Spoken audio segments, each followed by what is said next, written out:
কারো ক্ষমতা নেই। বলো রাধে রাধে। আরে জোরে করে বলো না। কালকের থেকে কেউ বলাতে আসবে না, দুই হাত তুলে বলো রাধে রাধে। আরো জোরে করে রাধে রাধে। জয় জয় শ্রী রাধে।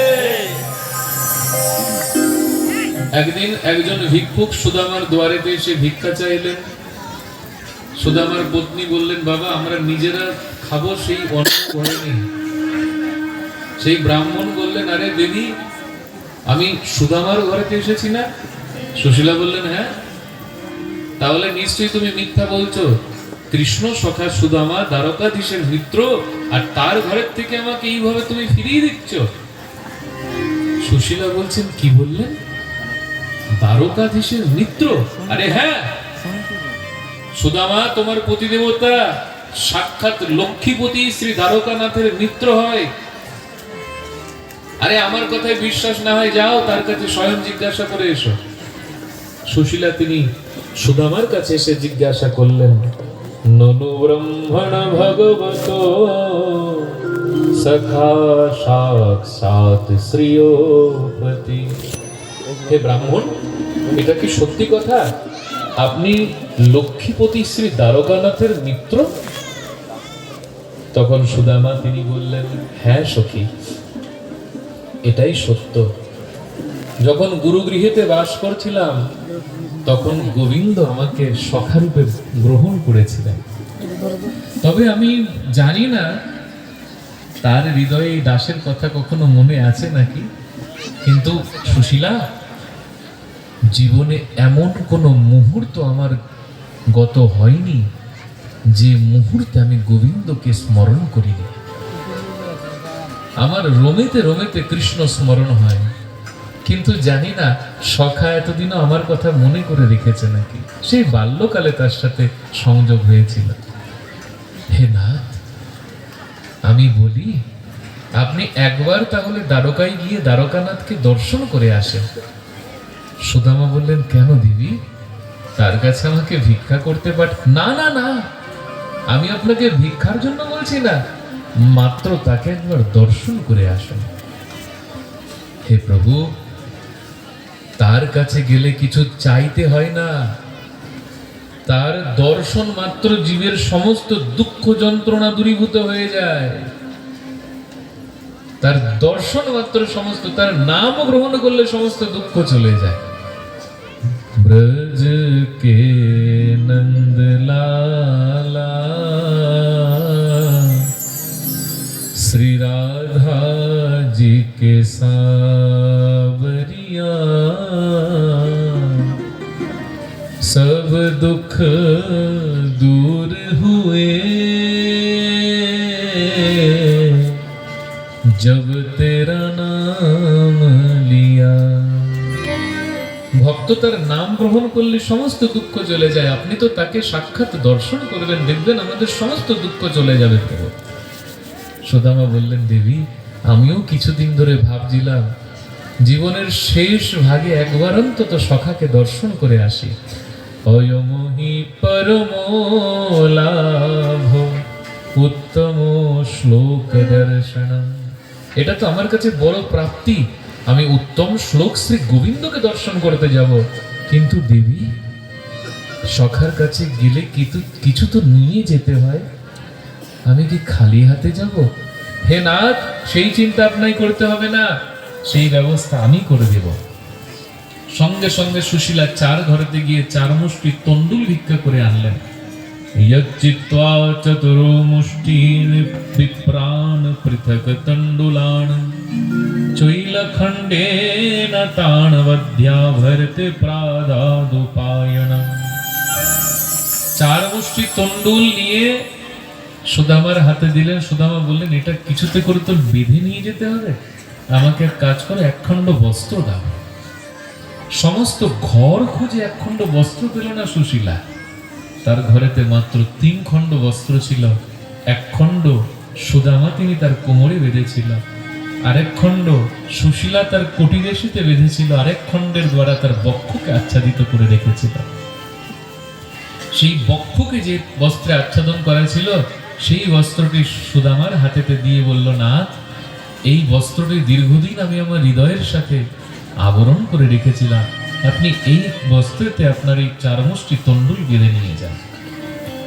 চৈলখণ্ডেন তানবভ্যাম ভরত্রে প্রাদাদুপায়ণম। সুদামা সেই তণ্ডুলটিকে সেই বস্ত্রেতে বেঁধে সুশীলাকে বললেন, আসছি দেবী। সুশীলা বললেন, না, আপনি যখন সখার কাছে যাবেন না, আমার একটা নিবেদন তার কাছে করবেন। সুদামা বললেন, হ্যাঁ করব, কি নিবেদন আমাকে বলো। তখন সুশীলা তিনি বললেন, এক মাস দো পখ মে দো একাদশী হোয়ে, सो प्रभु दीन दयाल ने नित्य प्रतिदिनी मोय। হে ভগবান, তুমি তোমার ভক্তকে করুণা করে একটা মাসেতে 2 পক্ষ দাও, আর 2 পক্ষেতে 2 করে একাদশী করাও।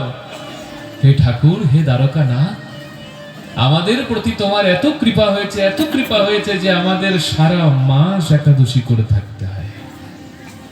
যদি কোনোদিন আমার পুত্র কন্যা এসে আমাকে বলে, মা, শরীরে তার প্রাণ রাখতে পারছি না, তুমি আজকে অন্তত 1 মুঠো অন্ন দাও, আর পারছি না এইভাবে বাঁচতে, তখন সেই পুত্রকে আলিঙ্গন করে বলি, বাবা, আজকে তো ঘরে অন্ন রান্না হবে না রে, কারণ আজকে তো আমাদের একাদশী ব্রত আছে।